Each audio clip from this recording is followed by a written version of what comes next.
he makes the landing next to the wounded, he keys up on the radio to respond, "When I have your wounded."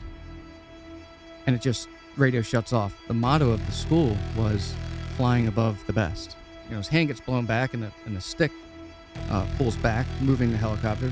Another round comes in, deflects off his boot. He created the call sign Dust Off back then, which they still use. You know, you have a lot of people that can talk a big talk.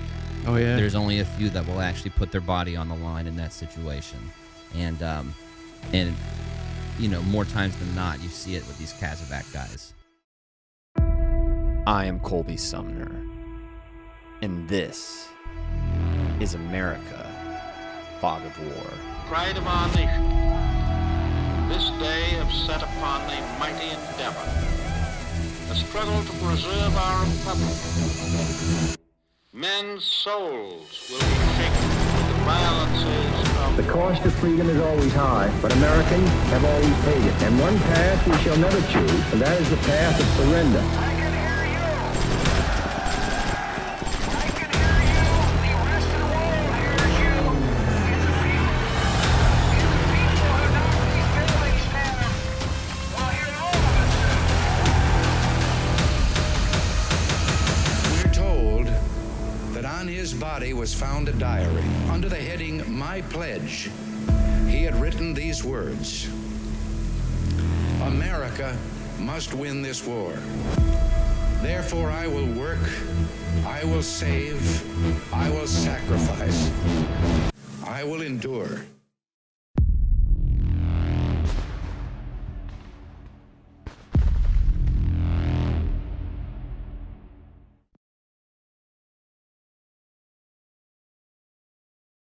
Hey everyone, thanks for joining us again for another Hippocket History. I am Colby Sumner, and as always, I am joined by my co-host Brett Thomas. How you doing today, buddy? I'm doing splendid. How about yourself? Man, I'm excited. Me too. What are we getting into today? We are getting into some really good stuff. We're getting into MEDEVACs and pilots and the crew members, everything that has to do with that. It's CASEVACs, everything. They're the unsung heroes of the battlefield, man. That they are. And as a nation, we've come a long way, and very thankful for those guys. And but like anything, it's been a practice. And I remember like my first interaction was when we were at Camp Dwyer, and before we went into Marja, all the squad leaders went over to the flight line and got to speak with the MEDEVAC crew, which we see them coming in and out every day anyway. And the conversation was a good conversation. It was more like what they expect from us and what we can expect from them, and we get to look inside the bird and see all of this stuff. And they just the tell us inside their of those story. things, the inside of those things were just head to toe. It was like a flying operating room, man. Yes. Yeah. It's like, crazy to see. You didn't think it would be that much, but it was, and it was really informative. Just maybe days away from entering the combat zone at that time. Now, the crew members, they said something that really struck a chord with me inside, and it stuck with me, and it felt good. But because if you look back at our history during the Revolutionary War, 40% of all the seriously wounded guys would eventually be killed in action there. That number was 30% in World War II of the seriously wounded would die on the battlefield. Early on in the Iraq and Afghanistan wars, that number was at 20%, but improved later on in the war because of the MEDEVAC crews and the casualty survival rate. But it's because of the improvements and the things on the battlefield that it was at an all-time high while you and I were there in our nation's history, being able to survive combat wounds. And the fatality rate for us was 9% among the wounded compared to 16% in Vietnam. That's a crazy jump, dude. Well, you think like it's making like 10% jumps. Sounds like, you know, each era, but even in World War II, you know, I've done a little research into a specific guy from the World War II era we're going to be doing a show on, and this guy gets wounded, and you know, one thing, having been to combat in this era, I mean, sometimes guys still nowadays are forced to do a ground CASEVAC. Yes. Whether, you know, bad air or whatever, bad air conditions or whatever that is, might force the command's hand, and or if you're fighting in the mountains and it's so high that they can't get, you know, air assets up to you, ground CASEVAC is the only option. So that's still a feature in combat, but something that you don't really think about being a factor in warfare now, at least on when you consider guys that have been wounded in action, is this particular guy gets wounded, and it's in the winter of 44 to 45. In Europe, that is legendarily like one of the worst winters that Europe sees in decades. Yes. And the roads are unpassable. The mud is just atrocious. They can't get vehicles up and down the roads. So what ends up happening is this guy he ends up waiting in a first aid tent basically for like a week before he's pulled back to a battalion aid station. Then he gets stuck there for another week before he makes it back to a hospital. So throughout that time, he's just getting worse, and his condition's getting worse and worse. He gets gangrene, he gets an infection, and that's where you see like that higher percentage of guys that are wounded end up becoming, killed in action from their wounds because of the process being such a slow moving process. And it's that is a crazy thing to have to consider. Nowadays you feel like you go into the battlefield, if you, God forbid, you do get wounded, like help's coming quick. Hopefully. But it hasn't always been the case. Right, hasn't always been the case. But what they said to me that day, one of the crew members stated, he said something along the lines of, if you're wounded out there and you can make it the 22 minutes or less that it takes us to get there out to you, you have a 95% chance of survival if you get on this bird alive. Isn't that crazy? Like, blew me back. I was like, wow. Especially when you consider the kind of wounds guys are getting in that type of fighting. One that stands out to me, we had a guy in our battalion that laid down on a pressure plate for an IED. And when it blew up, it blew off all 4 limbs. If that happened in World War II or anything earlier than that, that guy's not going to make it. Yeah, no chance. But that guy survived. They got him on a MEDEVAC chopper, got him back to a hospital, and he's still alive, as far as I know, to this day. Yeah, these guys and these crews are really, really incredible people, and the things that they do. So researching this topic a little further, I was listening to this audiobook, 19 Minutes to Live by Lou Jennings. He's a combat pilot, not really a MEDEVAC pilot, but I'm not finished yet. But anyway, he said something in the book while training at pre-flight school. The motto of the school was flying above the best. And I bring that up because, not to brag as an infantry Marine, because we look at them as being the best, because we see what they do is the best work to keep people alive. But the mentality for them is flying above the best, as if the guys on the ground bringing the fight to the enemy are the best, and they're serving us. It's an incredible mindset, and the reason why I bring it up is because who I'm going to talk about here. Well, it's such an interesting relationship to look at. It's obvious that most of the guys that get the credit for bravery in wartime are guys that are on the ground fighting the enemy. But truthfully, you look at those guys as heroes, but when those guys get into a crappy situation, it's the MEDEVAC guys that they look at as heroes, right? Like those guys are coming in to save the day, to keep your friends alive or to keep you alive, and they're coming into, if you're taking wounded, and it's in the middle of a gunfight and you got CASEVAC guys coming in, it's not a good situation, and you're in the biggest target out there, without any armor, right? Like those things don't have armor. If they had armor, they would be able to fly.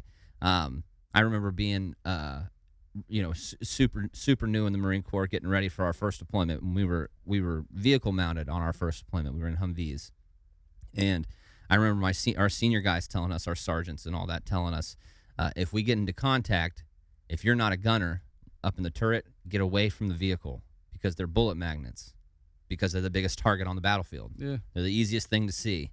Well, you basically a flying Humvee, coming into the battle space.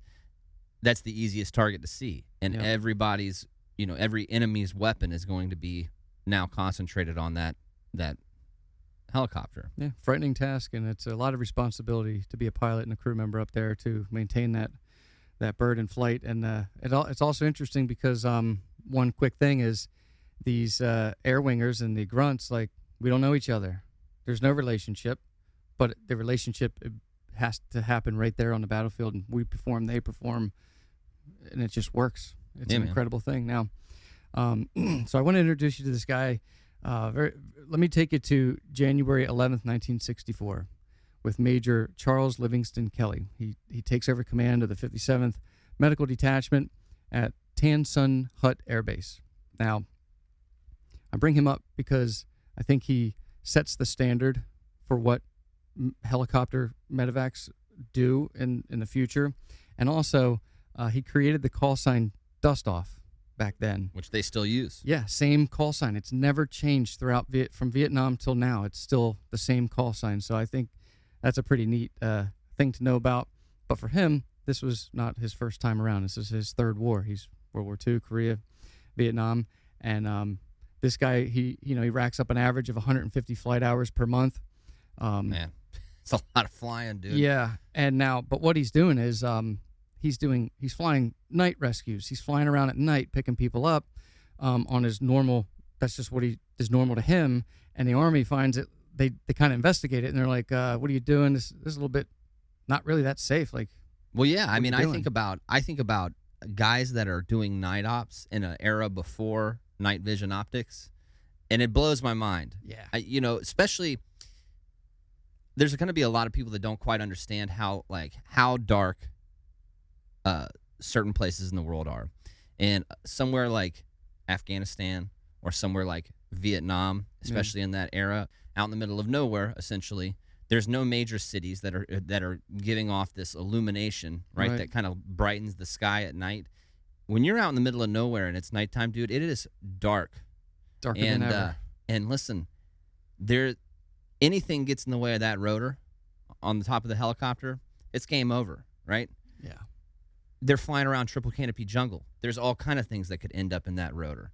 And not only that, they have to use lights to be able to see at night, right? The helicopter is going to have to shine lights to be able to find a landing zone and all that stuff. The guys on the ground are going to have to use some kind of illumination as well to show their location to the helicopters coming in.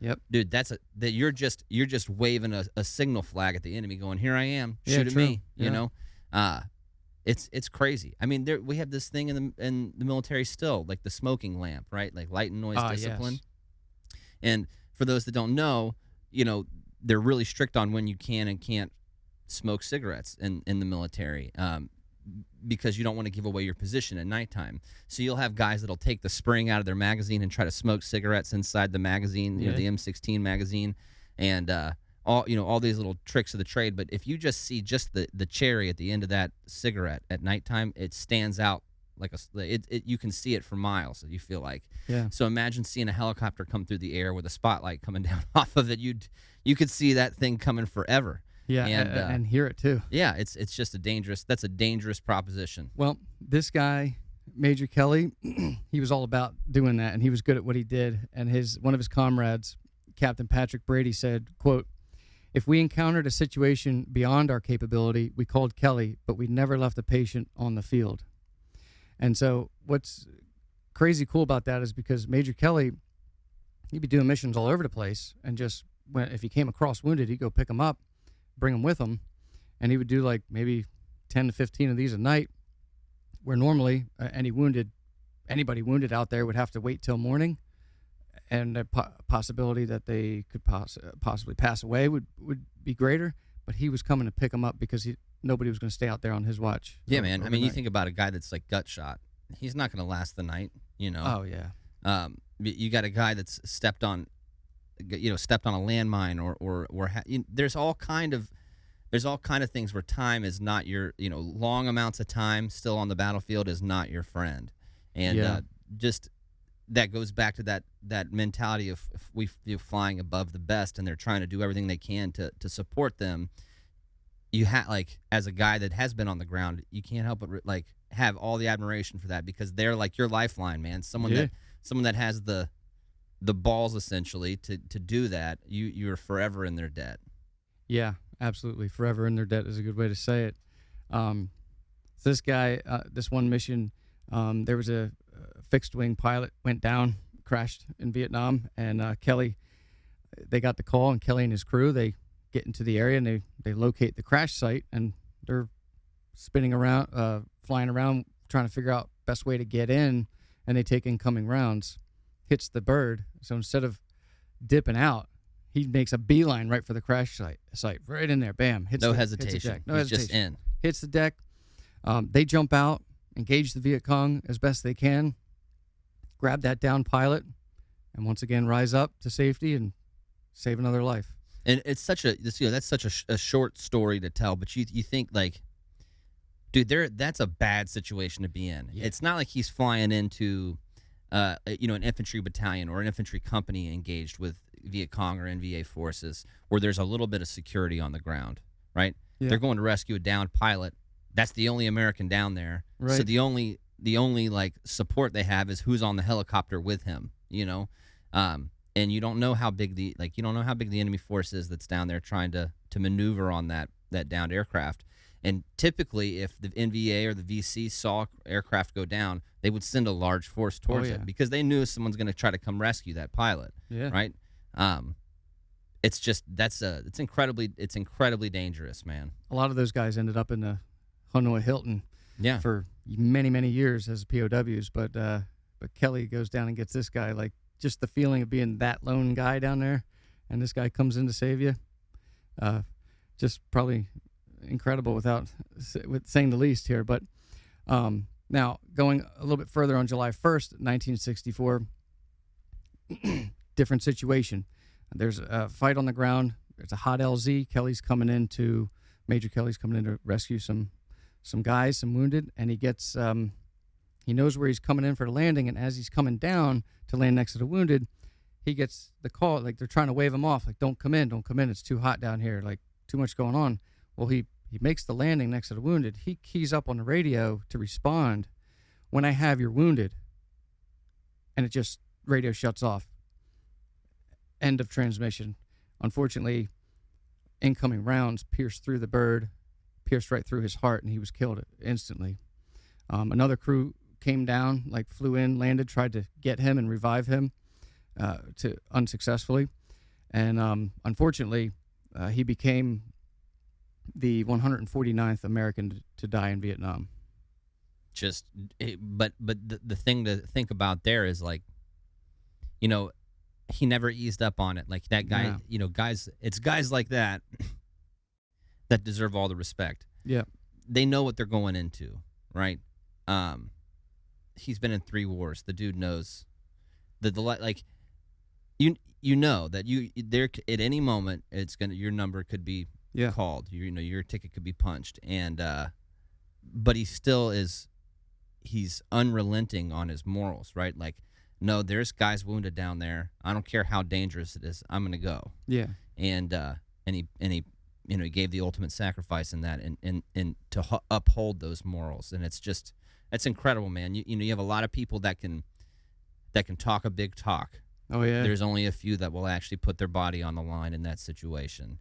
And more times than not, you see it with these MEDEVAC guys. Yep. And it's like this guy is he's like the physical embodiment of that ethos, that the motto from their pre-flight school. Yes. Yeah, very very crazy story. Now the following day, his counterpart there, Captain Patrick Brady, he's in the office, and some commander walks in. He drops a round on the desk, and he says, quote, "Are you going to continue to keep flying so aggressively?" And Captain Patrick Brady picks up that round and says, quote, we're going to continue to fly exactly how Kelly taught us to fly, without hesitation, anytime, anywhere," end quote. Well, it speaks volumes for the kind of guy Kelly was, because that's the second quote you've had from that guy right there. Patrick is his last name. Patrick Brady. Or Patrick Brady. And the first one is, he says something along the lines of, if they ever got into a situation that was outside of their scope or something they were comfortable with, they would call Kelly. Yeah. And after the guy passes away, killed in combat, to know how the guy died, and then to still say, no, we're going to fly the way he taught us. speaks volumes to the man. Yep. And Uphold the legacy. right. He must have instilled some. He must have been quite a human being, because to instill that kind of belief in his men, and then like the dedication to the cause in his men. That's not an easy thing to do. Nope. And it seems like it still carries on to this day. You know, even to guys that were never involved in any way with Kelly. Is a pretty incredible guy. I'd have to look it up sometime and see if they ever talk about him in the history, because we got a lot of history in the Marine Corps, a lot of knowledge, and all throughout the history of the whole Corps, and it sets a standard of where you need to be. This is what happened before you. This is where you need to be, so that the folks coming in behind you continue on. I wonder if they have any part of his story up in any part of their training. It'd be neat. I think it'd be important, but.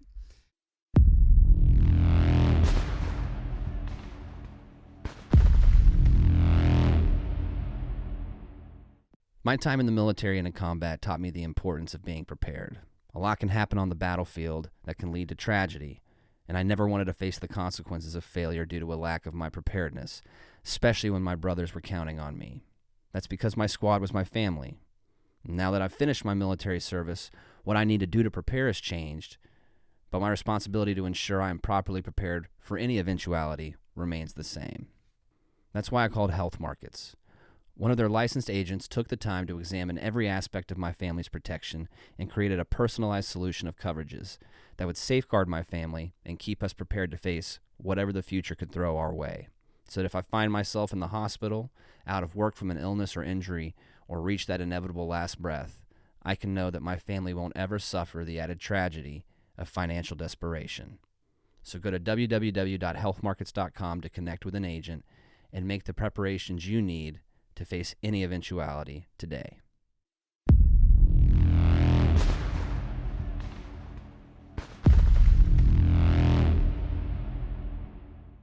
But anyway, the problem is, like I said before, we didn't always have people or helicopters or things like this to get people out. Now, over the past 20 years during Iraq and Afghanistan wars, battlefield medicine has improved a lot. A lot of Americans suffered greatly to get to this point. Now, one thing you saw during the Civil War was the use of anesthesia. Yeah. You also, in the Civil War, this is the first time you also see triage introduced onto the battlefield as well. Yes. That happens at the Battle of Antietam. But, for instance, we did an episode on 1st Manassas a while ago, and the wounded at 1st Manassas, because it's the first major battle of the war, yeah, there's wounded that lay on that field for over a week. Awful. Just out there laying. Nobody coming to get them, nobody treating them. And eventually they do get picked up and treated, but you think a week of laying out there in that summer heat, man. You know, when you and I went there for the first time together a few years ago, we were there in August, and it was just unbelievably hot. And then to think about being wounded on top of that, it's crazy. So at Antietam, you finally get triage introduced onto the battlefield. And what I mean by triage is it's kind of classifying the urgency with which patients need to be treated first, right? You're giving a priority to the patients so that all right, well, this guy, both these guys are wounded. This one can stay on the battlefield for now. We only have space for one more guy on this wagon back to the hospital. We need to take this guy back or he's going to die. Yep. We'll come back and get you in a little bit. Or we might move him to a battalion aid station, which is very close to the front line, and move this guy all the way back to the field hospital so he can get higher levels of care. Things like that we take for granted nowadays, they had to learn the hard way. Yes, absolutely. Been a practice. In the First World War, they saw the use of x-rays. World War II, they were using blood banks and antibiotics. Like penicillin's big introduced during World War II. Korean War, we saw the first use of helicopters in the Korean War. There was a ditty about that in boot camp. It was like the vertical indoctrination something. I can't remember what it was, but it was Korean War. I just always think of MASH, Yes, that's exactly what it was. The same little birds. That's what I think of when I think of like Korean War medevacs and stuff.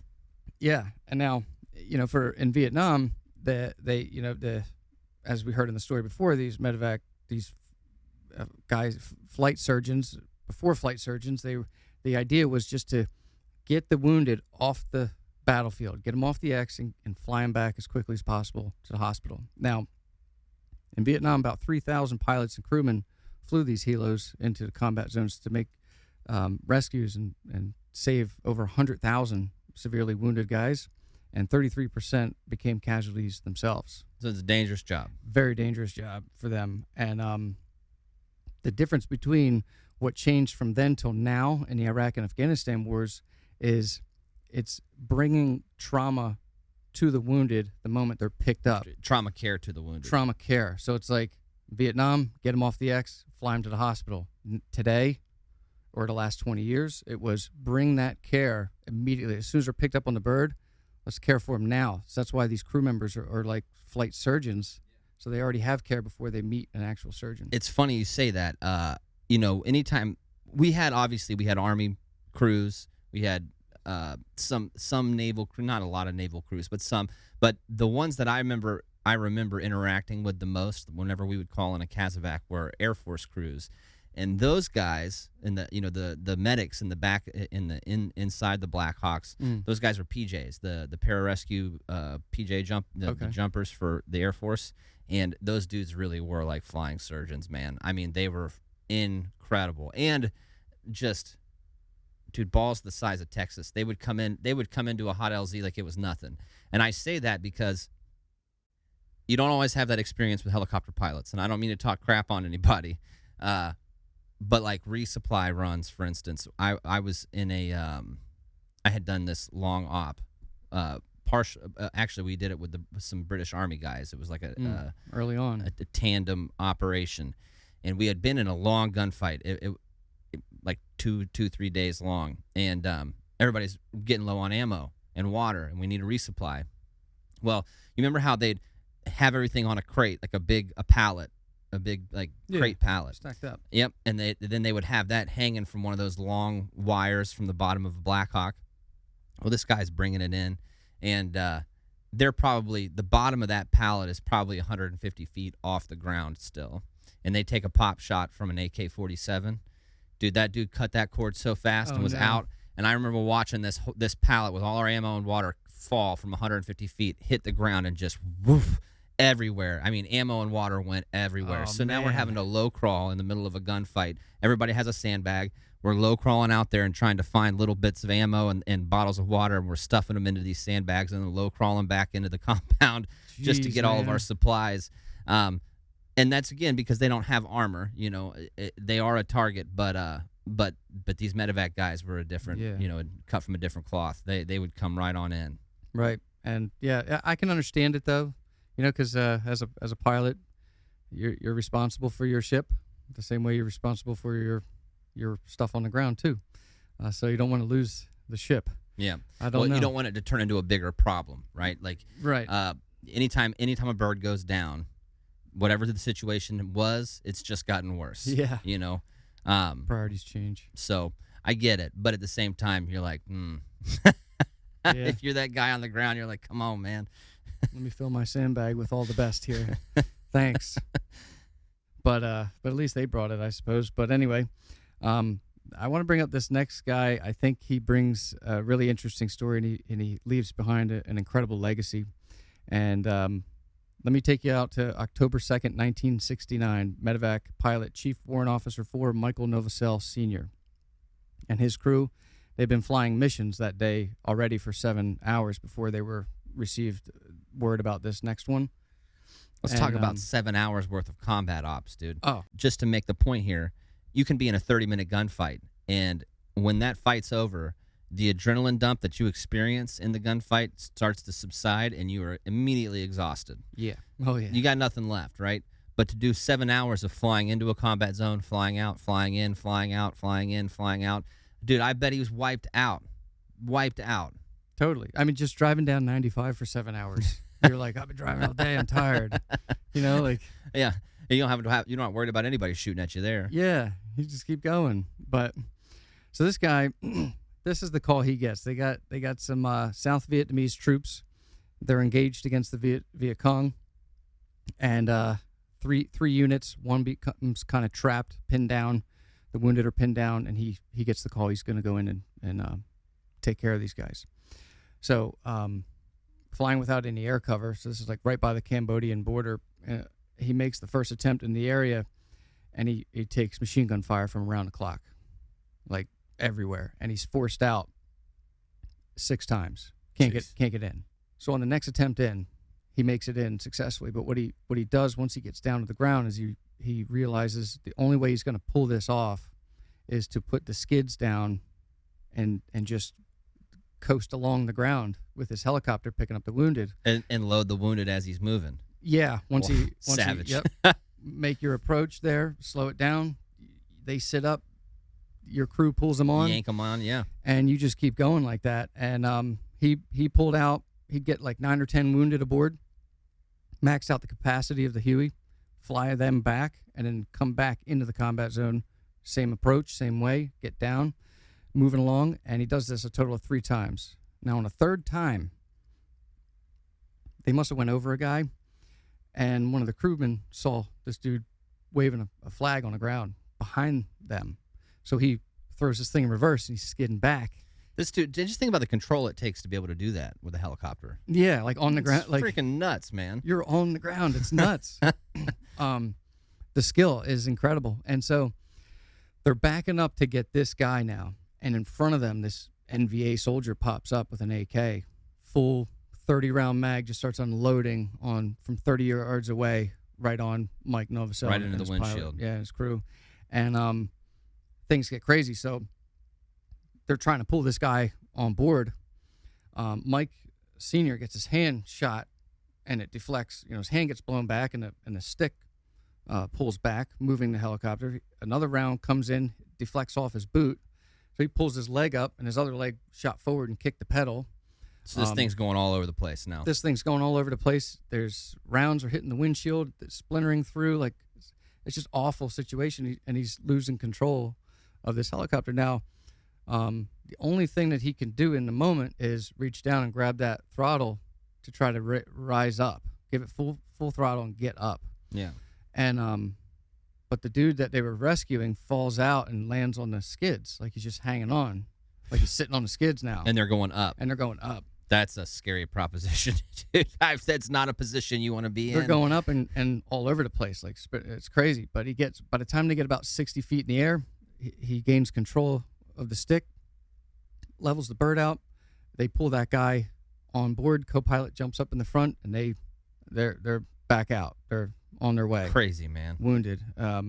So yeah, it's absolutely crazy the things that could happen in the blink of an eye. Now that day, he made 15 he completed 15 extractions and saved the lives of 29 wounded men. That's insane. That's insane. That's a lot of times in and out.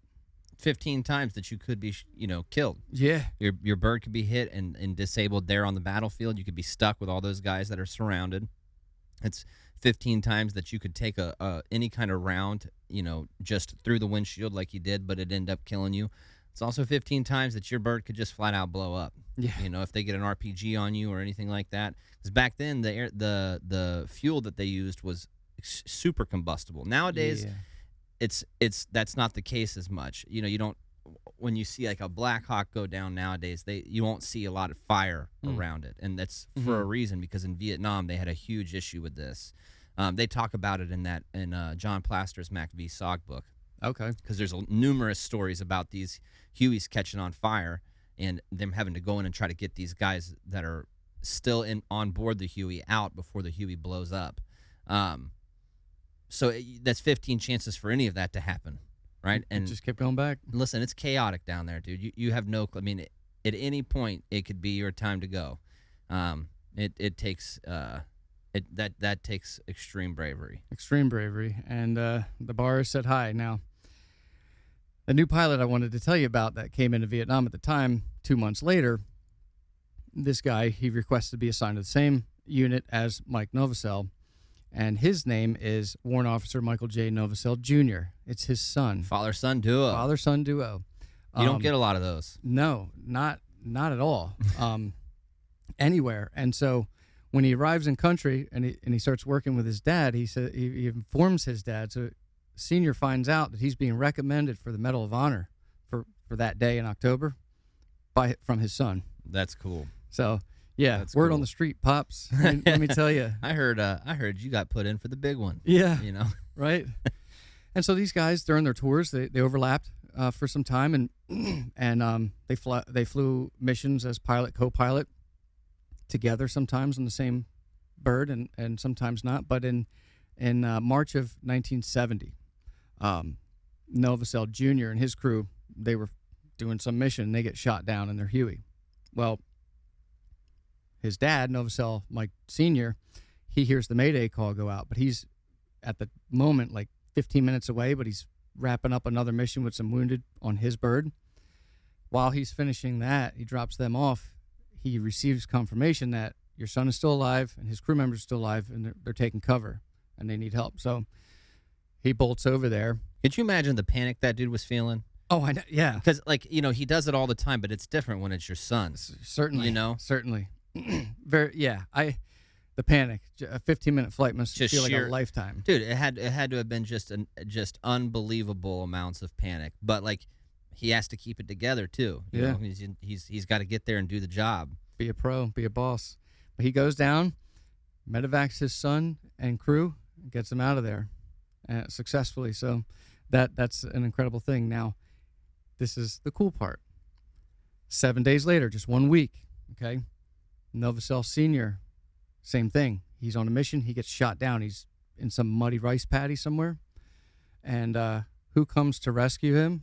His own son. So Mike Jr., a week later, after being medevac by his own father, at 19 years of age, he goes in and medevacs his dad out of the combat zone. Well, how about that, dude? I mean, How like, cool is that story? dude, sometimes the craziest things like that will happen in battle. You know what I mean? Like, every war kind of you have a multitude of stories that come up like that. Yeah. Where, you know, but to have it be father son and it happen is, what are the chances? You know, what are the chances of that? Yeah, I know. When I was watching the one of the YouTube interviews with Mike Sr., he said like when he was getting medevac by his son, he said, "quote I'll never hear the last of this." So they must have had an interesting relationship, man. Oh, I'm sure. I'm sure they were super tight. It'd be hard not to be. You think about how tight, you know, we are with everybody else that we were in with. Right. And if it was your dad, you know, that's got to be a bond unlike anything else. Yep. Bonded for life. I couldn't imagine being a pilot though, at 19 years old. That's a lot of training. A lot of responsibility too, Yeah, man. to be a young kid now. But Mike Novosel, you know, he's got this legacy, and I just want to go over it. He's born in Pennsylvania to Croatian immigrant parents, so English was not even his first language. He had a lengthy career, an interesting career, and he actually enlisted in the Army Air Corps in February 1941, so well before Pearl Harbor. He's in there. So not only was he in World War II, he was in all of World War II. All of it. Yeah. From the beginning to the end, man. Yeah. This God, guy, that's crazy. he's that old. So he flew bombers in World War II, and this part's cool. During the surrender, the Japanese surrender on the USS Missouri, the Mighty Mo, there was a flyover. He was piloting one of the B-29 bombers that flew over the Mighty Mo during the signature surrender. What an event to be present for, you know? Yeah. That's Interesting, crazy, man. Interesting career. So he like gets out. He stays in the reserves. During the Korean War, he flew transport planes. After the Korean War, he's still in the reserve. At this time now, it's the Air Force, and he ends up, you know, he's flying commercial flights. And then by 1963, he wanted to get back in service.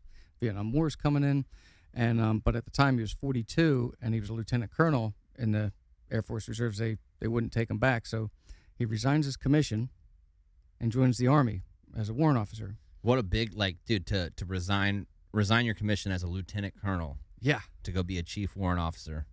That's eating some humble pie right there. Humble just pie. to be able to go get back in the fight, you know. Yep. Took the opportunity to do it no matter what. And you know, and by doing so, his plans were just kind of like, I'm an old guy, let me train new pilots and pass on my Exactly. experience and knowledge. If World War III kicked off, you know, tomorrow, I would feel the urge to want to go back, but I would want to go back in a training capacity, right? Right. I'm not trying to get my old ass out on the battlefield. Exactly. You know what I mean? Like, it's a young man's Exactly. game. I'll teach him how. I don't want to be out there doing it, though, you know? Yeah. Well, he went right to Vietnam, and he flew 2,543 missions, and he evacuated 5,589 wounded men. Can you imagine that, Throughout man? the war. There's that many people walking around on the face of the planet because of the actions of that man. That's crazy. Yep. 5,000? That's nuts. Yeah. That's so many people, dude. That is so many people. That is so many people. Now, you know, like I said, he took the opportunity 3 times to serve his country, and in June of 1971, he was presented the Medal of Honor for his actions on October 2nd, 1961, by President Nixon at the time there. So, A man that deserved it, that's for sure. certainly, and he was the last active duty military aviator to fly combat missions in World War II, and he ended his career as a trainer, senior advisor, counselor at Fort Rucker, Alabama, and retired there in 1985. And just this year, in April of 2023, they renamed Fort Rucker Fort Novosel in his honor. That's awesome. So his legacy That's awesome. continues on forever. I want to go over the golden hour. It's an important thing that we have here in the States, you know, for like emergency responders and all that stuff. But the golden hour applies to the battlefield as well, because your chance of survival increases greatly in that first 60-minute window. That's why they call it the golden hour. Now, of course, it's had to been practiced and practiced over and over again. And in the beginning, like in Vietnam, guys were their golden hour sometimes, most times probably, was not even existent. It was more like 2 hours or more that they would come off the battlefield to a hospital, and that, you know, but which was much better in World War II. And as you were talking about earlier in the beginning with that gentleman you were talking about, who we're not going to name just yet because we'll find out sometime in the future. You know, 12 to 15 hours in World War II was the usual time. I say usual, was a good time from injury to battlefield if it was a bright, sunny, warm day and everything was perfectly aligned. And Which is never the case. yeah, which is never the case, as you had said before about that guy taking, you know, weeks to get somewhere actually. But now early in the Iraq and Afghanistan wars, like only 20% of battlefield casualties made it to the hospital within that golden hour.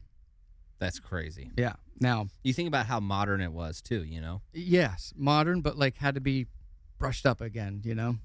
But throughout the wars there for 20 years, that number increased a lot. So from 20%, these MEDEVAC crews were getting combat wounded guys to the hospital, and 76% of them made it within that golden hour. Dude, that's a huge jump. That's almost a 60% jump. Right. That's huge. It's huge, keeping people alive, man. Unbelievable. And but because of their efforts, there was this quote I wanted to share from the Pulitzer Prize winner John Steinbeck. He's the author of Grapes of Wrath. And so he was in Vietnam. This is from January 7th, 1967.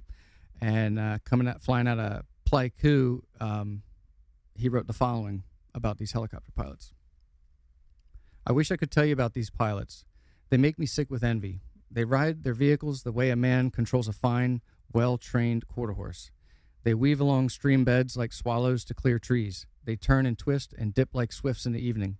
I watch their hands and feet on the controls. The delicacy of the coordination reminds me of the sure and seeming slow hands of Pablo Casals on the cello. They are truly musicians' hands, and they play their controls like music, and they dance them like ballerinas, and they make me jealous because I want so much to do it.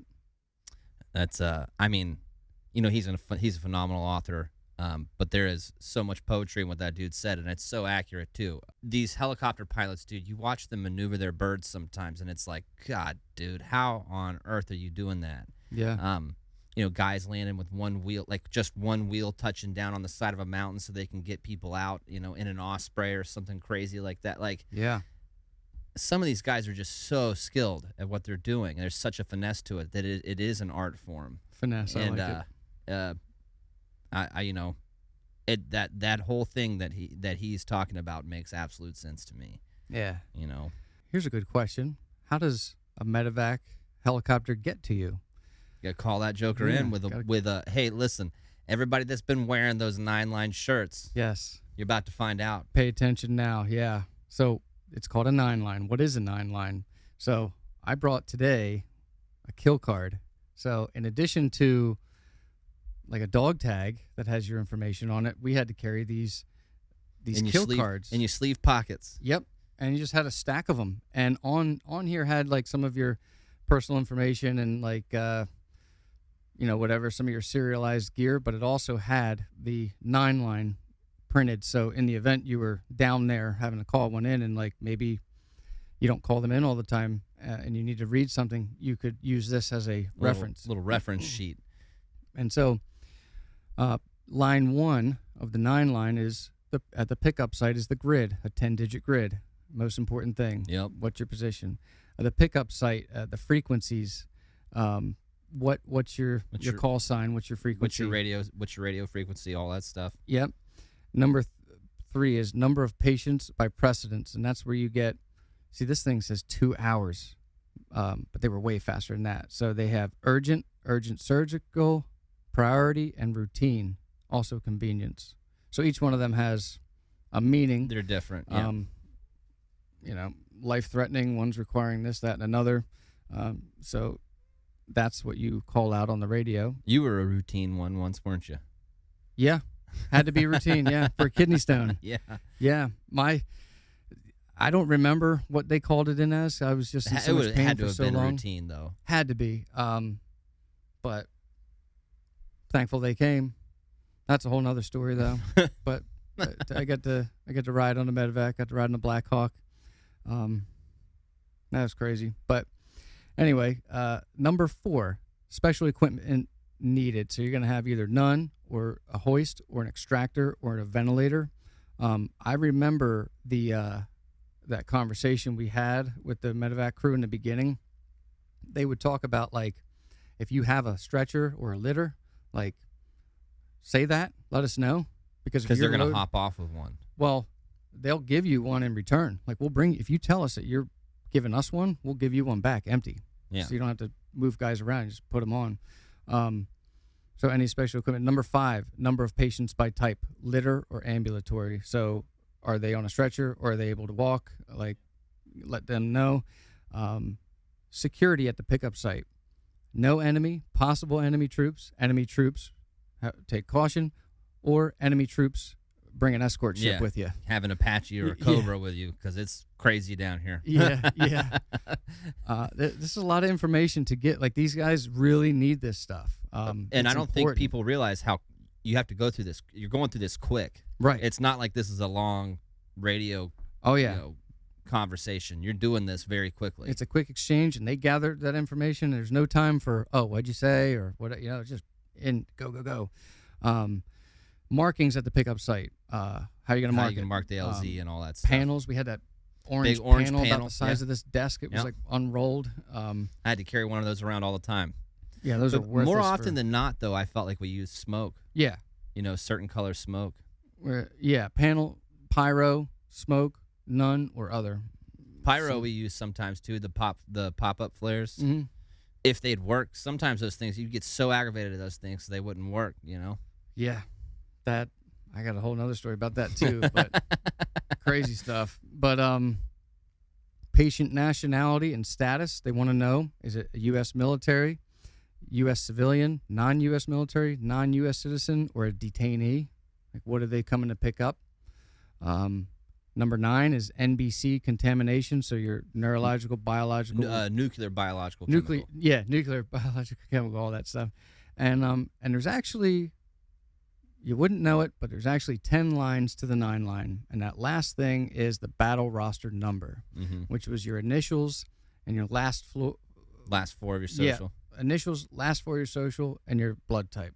Yep. And the hard part about the battle roster number is if you're not there, say it's another squad in a fight and they're calling in a 9-line and you're listening to this on the radio, you listen to that battle roster number and you're almost like, it blows your hair back when the whole squad realizes that's so and so. Yeah.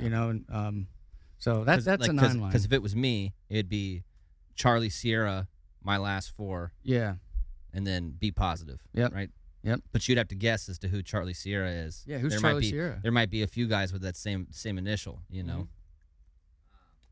It's an interesting thing. So, you know, the 9-line, you know, I've seen people, especially with grunt style, but I've had people ask me as a veteran how I feel about them as a non-veteran wearing these type of clothes, and I say I love it because you're an American and you support this. But you know, to kind of get the idea of what a 9-line is out there, because so many people wear it and they support it. Right. You know, hopefully it brings more of a rally. It's funny. My mom and my stepdad both wear those 9-line shirts. My dad too. And I have asked them numerous times. I'm like, you know what a 9-line is? You know, they're like, no, they have no clue. You know, they just know it's something to do with the military. Well, now you guys know. You know, Yep. Now you can be a little more informed as to what you're walking around wearing.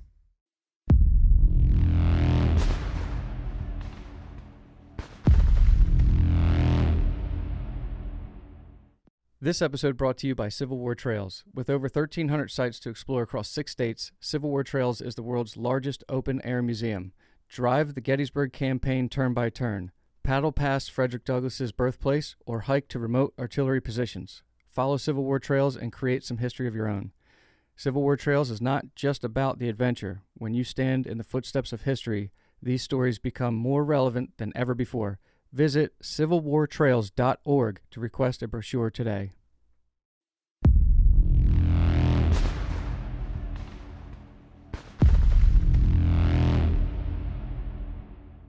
Now, sometimes, though, especially in Iraq or Afghanistan, and always in Vietnam as well, sometimes you may call for a MEDEVAC, and you don't get a MEDEVAC. Maybe something else comes to get you, like a ground CASEVAC or just something else. So I'm going to tell a story about how something untraditional here happened. And, I love untraditional stories. Yes, crazy. But anyway, sometimes you get picked up by an Apache in Iraq. It could be that. I feel like that's a really rare occasion.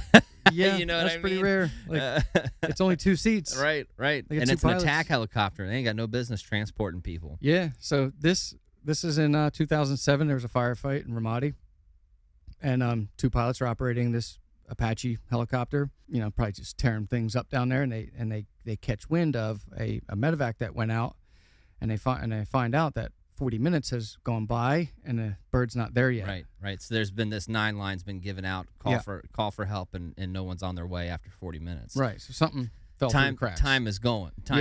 We're starting to get into some deep waters now if we don't get that guy out of there soon. Right. So this soldier, he's wounded on the ground. He's shot in the face and in the arm.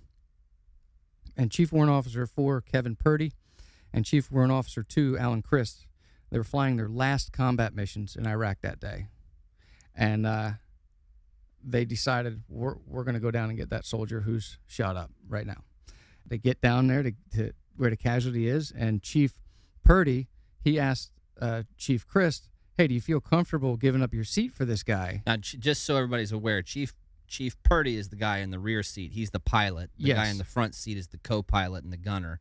Yes. So the gunner is volunteering to give up his seat. Right. So he's slightly junior. So he's given up his seat for this wounded guy, and you know, without a doubt, he absolutely, you know, said yes. And they have these little wings on them, and he's like, I'm going to ride on the wing. So they raise the wounded soldier into the front seat. They get him in there. While that's happening, this guy, Chief Christ, he's tethering himself to the outside of the helicopter on the wing on the left side. They're not very big either, man. Those little wings. Right on the edge. Thankfully, they had like a short ride. They were taking this guy to Camp Ramadi. So they're in Ramadi. They just got to fly there a few minutes maybe. Once he gets all tethered up, bangs on the window. Hey, I'm good. They take off. And I got a quote here. Chief Purdy said, I had my co-pilot strapped to the side of the aircraft and a critically wounded soldier in the front seat, and we were leaving a very dangerous area.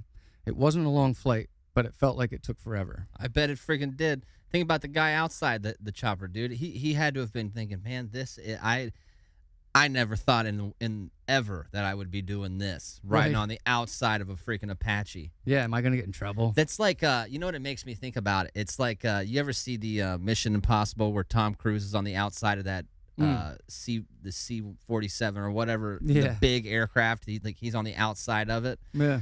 It would be nuts, dude. That would be nuts. It would be crazy, but this guy, Chief Christ, it really didn't seem that bad for him because flying on the outside of the aircraft, he said about it, quote, that it was similar to sitting in the back of a truck going down a highway.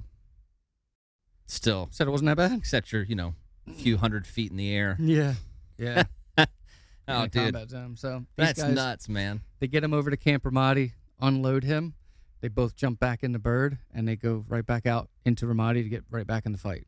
Crazy. So now they found out. So the next day they find out this guy, he actually gets transported to this hospital in LSA Anaconda. So another part away from Ramadi.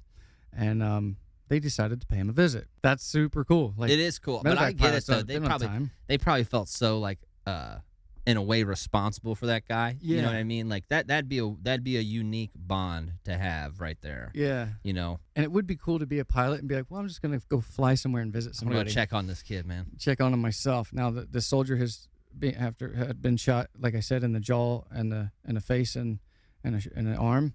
So his jaw was wired shut, and they give him pencil and paper. And he writes on the paper, "Thank you.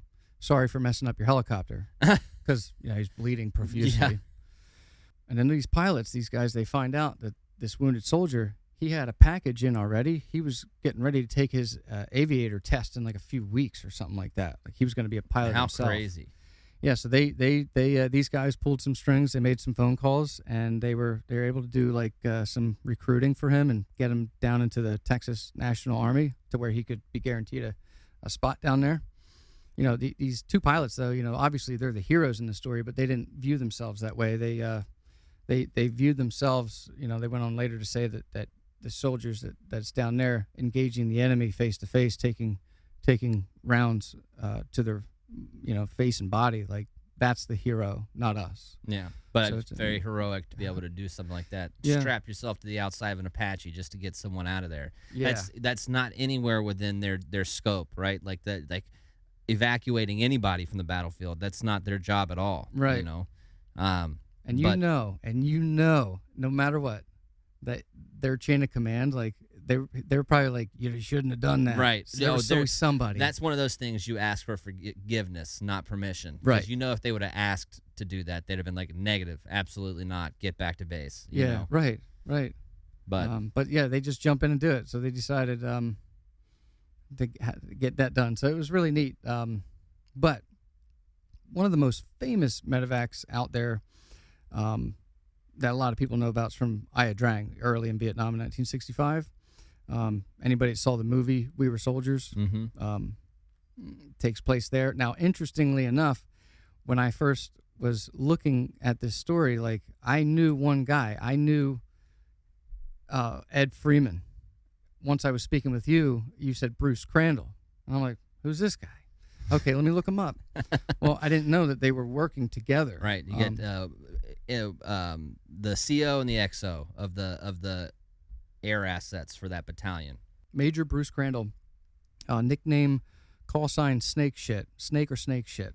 And that's because Yep, because he flew lower than Snake Shit. dude, I love that. So if you just had the name Snake or Snake Shit, like you'd be like, that's kind of a weird call sign, but then Yeah. the context behind it. No, it's because he flies lower than Snake Shit. You're like, now that's a sick call sign. Yeah, right. That dude's awesome. Just hugging the ground. He actually, by the time he gets to Vietnam, he's an experienced pilot. He was drafted in 1953, learned how to fly helicopters in flight school. By 1964, he was an experienced pilot developing helicopter assault techniques. So he's not a medevac pilot. He's doing other stuff.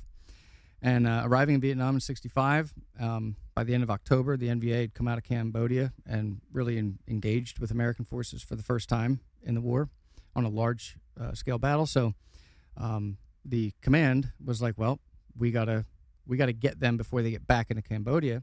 So by November 14th, 1965, Crandall and Bruce Crandall and Ed Freeman, they're going to lead the first major division-sized operation in Vietnam, and they're going to take these guys and land all of them into LZ X-ray which begins the Battle of Ia Drang. So the way they do it is it's a two 8 ships formation. So 8 ships in the front, 8 Hueys, and 8 more Hueys on the second stick. And I'll call them sticks because the first stick of 8, second stick of 8, Ed Freeman's leading the second stick there.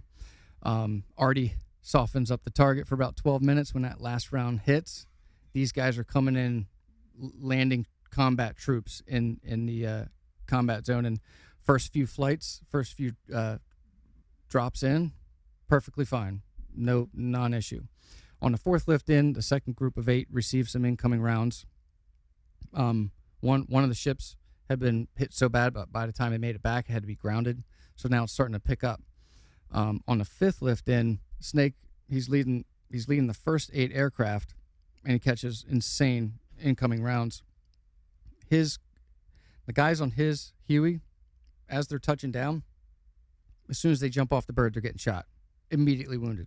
Ugh. It makes me think of like D-Day, but with helicopters. Right, just worst case scenario. Worst case scenario. Like they're just taking it as soon as they get there. His crew chief is shot in the neck. His lieutenant was shot in the back of the head. Now they got to pull out, obviously, and close the landing zone because it's now beyond what is reasonable to get in here. It's not even a hot LZ at this point. It's just hot. Yeah, just severely. And so Ed Freeman, he's in that second stick. The guy that I knew about before this, his call sign is Too Tall because he went in service earlier too, but prior to it at 6'4", he was unable to be a pilot. He was too tall. He was too tall. They changed that though in 1955, and then he went to flight school. So by the time he gets to Vietnam, he's also a very experienced pilot. By about 10 years there.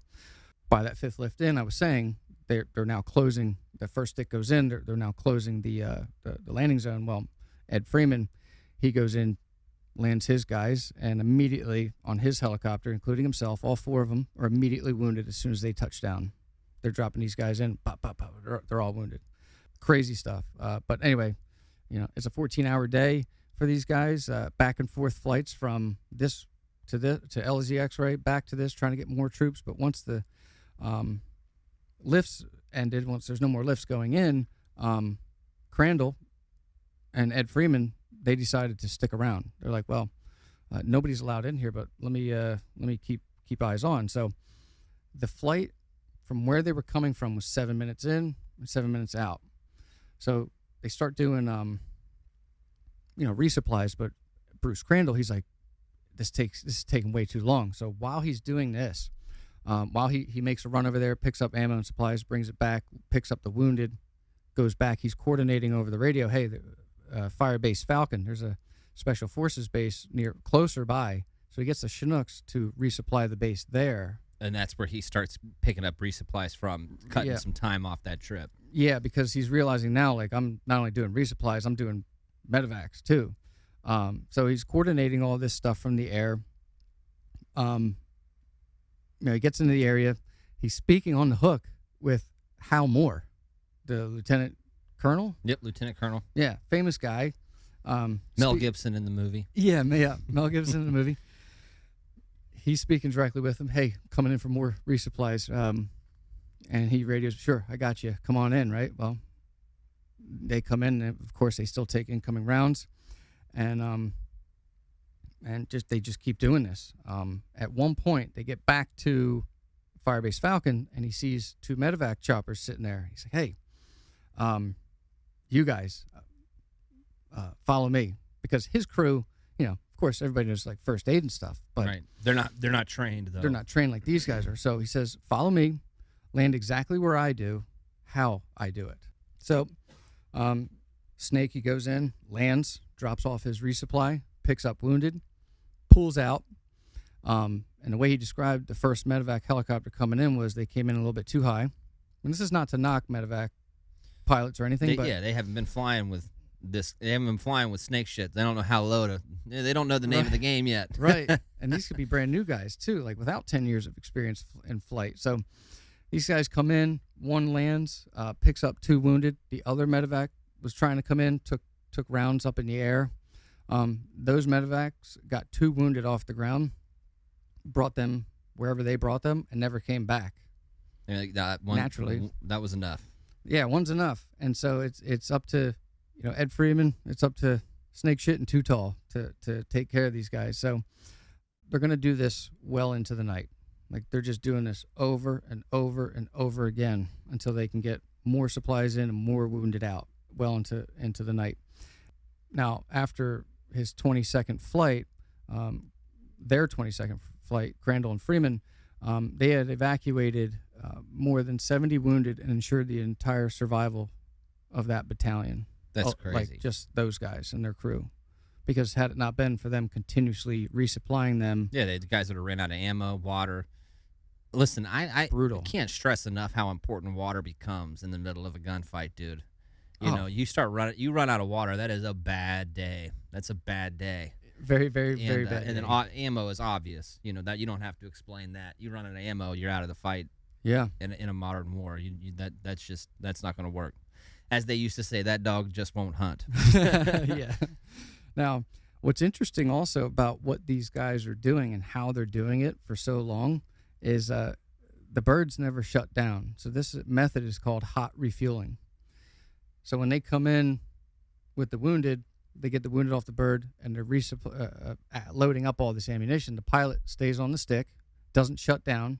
The crew gets out, hits the bathroom, refueling the bird while it's still running, all get back in, and then hit it. bounce. That's So crazy. These birds, if never shut off, they could be on for 14 hours and just keep going nonstop. Now the Hueys, they fueled up. They had a maximum of 220 gallons, but they burn about 90 gallons an hour, and that gave them roughly 2.5 hours of flight time. If they're lucky. If they're lucky, yeah. By the time I've read things from Vietnam vets saying, like, at 2.5 hours, you're on fumes. You should have been the warning light. There's supposed to be a 20-minute warning light that never worked, I guess. So Yeah. they would just have to eyeball it and fly on fumes. It was crazy how these guys just did it. Man, nuts, dude. Now, he had a quote here. This is Bruce Crandall. He said, "It was the longest day I ever experienced in any aircraft." I could imagine, man. What time did you say he started? Yeah, actually, they started 6 a.m. and they didn't finish until 10:30 p.m. Dude. And you're flying in and out of Nha Drang. Yeah, the whole time. Good gosh, man. That's nuts. Yeah, absolutely nuts. And but of course, he wasn't in one aircraft the whole time. He had multiple Hueys because you come out and it's like, this one's busted. Looks like I need Swiss a new cheese. One. Yeah, I Yeah. need a new one now. And so, there's a lot of that. And had it not been for Bruce and Ed's decision to continue to fly into that hot Ozzy, like I said before, so many Might more have been lives the end of the day. would have been lost. Yeah. But they did incredible stuff. And now they both at the time had received, or after that time had received, awards like Distinguished Flying Cross or something like that, which wasn't upgraded or updated until now. Right. So actually, President George W. Bush awarded Ed Too Tall Freeman, the Medal of Honor in July of 2001. And then Bruce Snake Shit Crandall, he received his in February of 2007. Good for them, man. Them guys deserve it. So many years later. Those guys deserve it. That's just nuts, man. Yeah, so, it's not always, medevacs are so important, but it's not always a medevac that's coming to get you. Yeah. It could be an Apache, or it could be Bruce and Ed. Right. And that's what it boils down to, because it's a team effort in war, right? Like, Absolutely. everybody's got to contribute. That's why you talk to anybody that's actually been in combat, they usually don't have very much negative to say about jobs that aren't infantry. You know what I Right. mean? Like, now before you go into combat, it's like, pogue this or pogue that. Yeah. Man, when you've been there and done it, though, it's a different story. You realize how vital every role is, Every role. even motor T. Yep. Very You get well so said. mad at motor T when you're in training, but even in combat, they even play a very vital role as well. So Yeah. it's it is a team effort, and everybody there is sacrificing one way or another, and they're all there for the same goal. And man, when lives are on the line and it's your fellow countrymen, you'll be surprised, the levels of motivation and commitment that it'll pull out of people. Yep. And they don't even know each other, or maybe never will know each other. Yeah. But I want to finish here with a message from Bruce Crandall. His message that he used to say long after the war. I want to repeat it here, and it goes like this, quote, "I want to spread about heroism and the Medal of Honor that even if you don't enter military service, you still have a responsibility for service, responsibility for the country, and to be a good citizen and offer help where it is needed." So I think that goes hand in hand with how you just explained it. Well, and it speaks volumes to the kind of guy he is, the kind of guy he was. He because that's exactly what he enacted that day. You know what I mean? Like, he lived that out. It wasn't his job to do MEDEVAC. Even when the LZ was shut down, he was still making runs. Yep, just help where it's needed. Mm-hmm. It's all about filling gaps. Man, great. It was a great episode, man. Yeah. I enjoyed that. Me too. This is for those guardian angels, dude, up in the sky. Yeah. Again, the unsung heroes of the battlefield, forever the infantryman's hero. That they are. Yeah, I agree. Forever. But, well, it's been fun, man. Yeah, and man. I'll see you next time. All right. Catch you then. As always, stay frosty.